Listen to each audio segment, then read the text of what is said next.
নমস্কার বন্ধুরা, চলে এলাম রেসিপি নিয়ে। আজকে বানাবো বাঁধাকপির পুর ভরা চপ।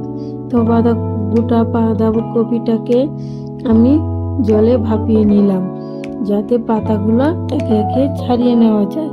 তো এখন পাতাগুলো আমি নামিয়ে নিয়ে পাতাগুলোকে একে ছাড়িয়ে নিচ্ছি একটু ঠান্ডা করে। তো একে একে ছাড়িয়ে নিয়ে নিচ্ছি বন্ধুরা, আস্তে আস্তে করে নিচ্ছি যে পাতাগুলো যাতে না ছিঁড়ে যায়। তো একে একে ছাড়িয়ে নিচ্ছি পাতাগুলো। তো পাতাগুলো নিয়ে নিলাম ছাড়িয়ে। এখন পাতাগুলোর মাঝখানে যে শীটটা আছে বন্ধুরা, সেই শীটটাকে আমি কেটে ফেলে দেব।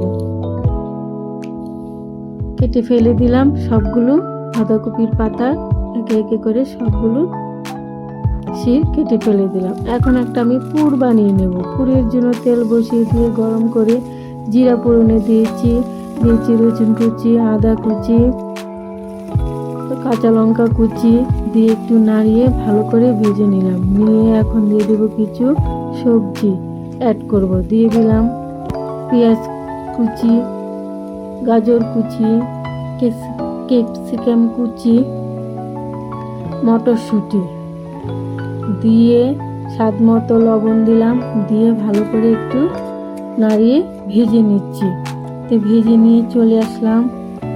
এখন দিয়ে দিলাম আলু সেদ্ধ করে নিয়েছিলাম, ম্যাশ করে রেখেছি। এখন দিয়ে দিলাম, তার সঙ্গে কিছু মশলা অ্যাড করছি। জিরের গুঁড়ো, ধনে গুঁড়ো, লাল লঙ্কার গুঁড়ো, গরম মশলার গুঁড়ো, গোলমরিচের গুঁড়ো দিয়ে ভালো করে এখন পুরটাকে তৈরি করে নিচ্ছি। ভেজে ভেজে নাড়িয়ে টাড়িয়ে তৈরি করে নিলাম।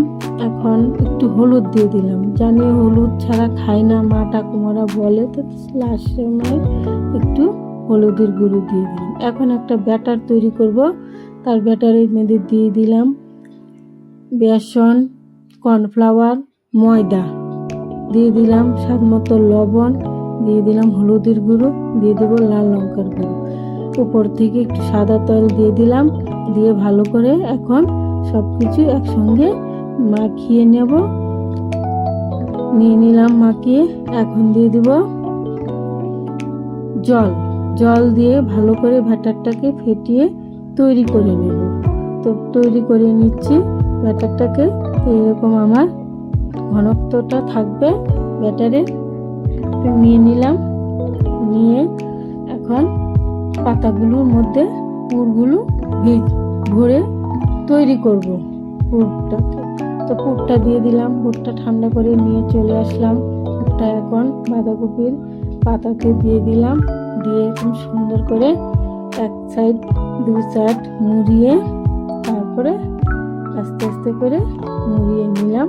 যে কতটা সুন্দর হয়েছে বন্ধুরা, দেখো কতটা সুন্দর। তো আরেকগুলো তৈরি করব। আরেকটা বানিয়ে নিচ্ছি। মাঝখানে পুরটা দিয়ে দিলাম। দিয়ে মাঝখানে ওটাকে লাগিয়ে দুই সাইড মুড়িয়ে নিলাম। নিয়ে ভালো করে উল্টে উল্টে করে নিয়ে নিলাম। তো কতটা সুন্দর হয়েছে দেখো বন্ধুরা। তো এরকম করে আপনারাও বানাবেন, খুবই ভালো লাগে খেতে। তো সবগুলো একে একে তৈরি করে নিয়ে নিলাম বন্ধুরা। তো কতটা ভালো লাগছে দেখতে না। তো এখন ব্যাটারে ডুবিয়ে এখন চপগুলো ভেজে নেব। তেল গরম করে দিয়েছি। এখন একে একে দিয়ে দিচ্ছি চপগুলো, দিয়ে তৈরি করে নিচ্ছি। এক পিঠ হয়েছে, আরেক পিঠ উল্টে দিচ্ছি। তো বন্ধুরা, আমার রান্না করা যদি আপনাদের ভালো লাগে তাহলে একটা লাইক, কমেন্ট, শেয়ার করে তারপরে একটা সাবস্ক্রাইব করে পাশে থাকার অনুরোধ রইল বন্ধুরা। তো আমার চপগুলো হয়ে গেছে, নামিয়ে নিচ্ছি। দেখোটা কতটা সুন্দর হয়েছে চপগুলো। সন্ধ্যার চায়ের সঙ্গে ভীষণভাবে জমে যাবে।